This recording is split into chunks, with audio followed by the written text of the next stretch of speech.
कारवां के कारवां कत्ल कर जाते थे। देश में 10,000 थे और हर साल 30,000 राहगीरों को मौत की नींद सुला देते थे वो।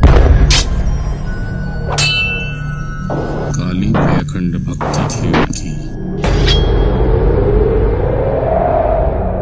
और कंपनी सरकार भी खौफ में थी उनकी, क्योंकि वो थे थग्स और हिंदोस्तान।